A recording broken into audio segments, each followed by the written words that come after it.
මේ තියෙන්නේ චෛත්‍ය රාජාන් වහන්සේ. විහාරස්ථානයේ තවත් පෞරාණික චෛත්‍ය රාජාන් වහන්සේ නමක්. ඉතාමත් ලස්සනයි චෛත්‍යය. අතන මේ විහාරස්ථානයේ ගොඩාක් පිළිවෙලකට මේ තියෙන විහාරස්ථානයක්. අතන මේකට මේ ඒකේ ස්තුතිය නායක හාමුදුරුවෝ වගේම විහාරස්ථානයේ වැඩ ඉන්න හාමුදුරුවන්ට අතම ගමේ දායකයෝ තමයි මේ විහාරස්ථානය රැකගන්නේ. වෙන්න තියෙනවා. මේක ගහලා තියෙන මේ අපි අතුල්ල මේ බුද්ධ වර්ෂ 1781 මේ තියෙන ගහලා තියෙන්නේ සුදර්ශනාරාමේ ප්‍රතිමාලය. අපි ගිහිල්ලා බලමු ගලින්ම නිර්මාණය කරපු මෙන්න තියෙන සඳකඩ පහනක් ගලින්ම නිර්මාණය කරපු සඳකඩ පහනක් තියෙනවා. කළුගල්නේ හාමුදුරුවනේ. අන්න කළුගල් යාළුවනේ මට මේ පහුගිය කාලේ අපි මේ විනෝද මේ ගියා චාරිකාවක් වන්දනා චාරිකාවක් මේ ඉසුරුමුණිය ගියා. ඒ වගේම මේ දඹුලු ලෙන් විහාර බලන්න ගියා. දඹුලු ලෙන් විහාර බලන්න ගියාම දඹුලු ලෙන් විහාර වල යාළුවනේ මෙන්න මේ ආකාරයේ ගලින් නිර්මාණය කරන ලද උල්පව් තිබුණා. ඒ කියන්නේ තනිකර ලෙන් විහාරයක් නේ තනිකර කළුගල්නේ. ඇත්තටම මේ ගලින් නිර්මාණය කරපු මේ වගේ නිර්මාණ කරේ ගොඩක් පෞරාණික කියන්නේ පැරණි කාලේ. මොකද මේ වගේ දුර්ලභ ගන්න නිර්මාණය කරන සියුම් නිර්මාණය කරන ගල් වඩුවොත් දැන් ජීවතුන් අතර වැඩිය නැහැ. පේනවනේ පොළොවටත් අල්ලලා තියෙන කළුගල්.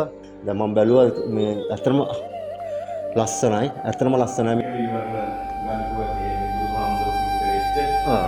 මේ බුදුරජාණන් වහන්සේ පිහිට වෙච්ච කතා වස්තුන් වල තියෙන මේවා තමයි නිරූපණය කරලා තියෙන්නේ අපේ ආමඳුරනේ. මේ පැත්තේ තියෙන්නේ ජාතක කතාවල ඡායා ගහලා තියෙන ජාතක කතාව. දැන් මෙතන තියෙනවා සීල මුක්ති ජාතකේ අඟුලිමාල තක්ක ජාතකේ අඟුලිමාල කතා වස්තු ජාතක කතා වස්තු ගොඩක් තියෙනවා ආමඳුරනේ. වගේ බුදුහාමුදුරුවෝගේ චරිත කතාව මේ පැත්තේ තියෙනවා. මේ පිළිගන්න එතකොට හාමුදුරුවෝ මේ කොට නැගිලා කොච්චර කල්ද හාමුදුරුවෝ දැනුවත්ව කාලේ ධම්ම මේ පන්සල ආරම්භ කාලේ නම් කරදීගෙන විහාර මේ සාමාන්‍ය විහාරස්ථාන ආරම්භ කරනකොට විහාර මන්දිරයේ මුනික වෙන්නේ. ඒතර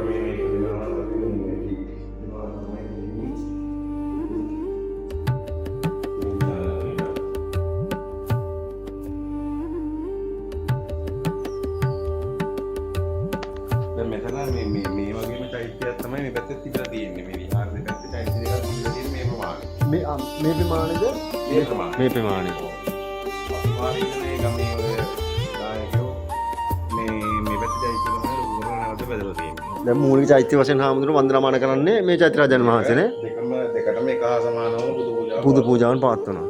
අර තියෙන හාමුදුරුවන්ට සිංහ රූපයක් විදිහට නිර්මාණය කරලා තියෙන ජල කරාමයක් තියෙනවා. ජල කරාමයක් තියෙනවා. පෙන් ගන්න ඒවට මේවට ඊට පස්සේ පැත්තේ තියෙන පත්තු දේවාලේ ඊයම්ම හතත් එක්කම මේවට මොලේවත් නෑ මතු දේවාලේ කිරි පත්තු දේවාල කියලා ඊයම්මලත් එක්ක පත්තු දේවාලනේ අපි ඉවත් බලන්නේ. හරි හාමුදුරුවෝ හරි.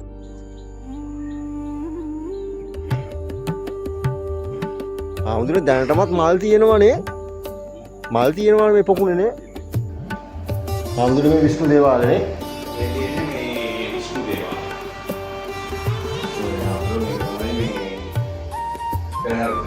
Perhar प्रतिमा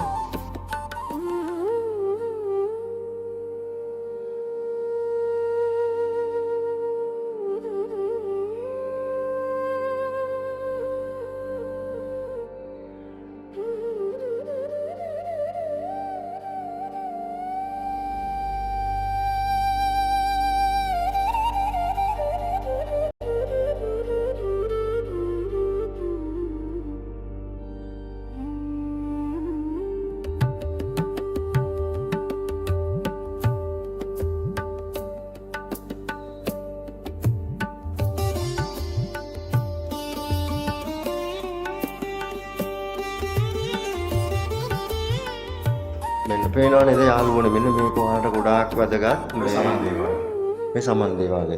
මේ පේන සමන් දෙවියෝ වැඩ ඉන්නවා. මෙන්න මේ වගේ තැනක් හාමුදුරුවනේ මම දැකලා නැහැ මේ හරිය කොහක් හරි තියෙනවා. මෙයාවට නෑ. තරමින් තියෙන්නේ මේ ප්‍රධාන තැන තියෙනවා නවගමුවේ. නවගමුවේ තියෙනවා. ඊට පස්සේ තියෙනවා මේ සෙල්ල කතරගම. ඔව් සෙල්ල කතරගම තියෙනවා. අර උන්චිල්ලාවක් තියලා පද්දන්න එහෙම තියෙන්නේ නේද හාමුදුරුවෝ. පේනවා නේද මේ ඔයාලගේ අවශ්‍යතාවයන් අවශ්‍ය පුදු පූජාවන් වෙනුවෙන් පත්තිනි දේවාලය ලස්සට නිර්මාණය කරලා තියෙන අපේ හාමුදුරුවෝ පූජ්‍ය සුදර්ශනාරාමයේ මේ එන්න ඔබගේ මේ අවශ්‍ය කියන්නේ ඔබට අවශ්‍ය කියන හාමුදුරුවෝ සාමාන්‍ය පත්තිනි දෙවියන්ගෙන් බලාපොරොත්තු වෙන්නේ මොකද්ද මේ දරුවන් බාරහාර වෙනවා ඉෂ්ට වෙච්ච දේ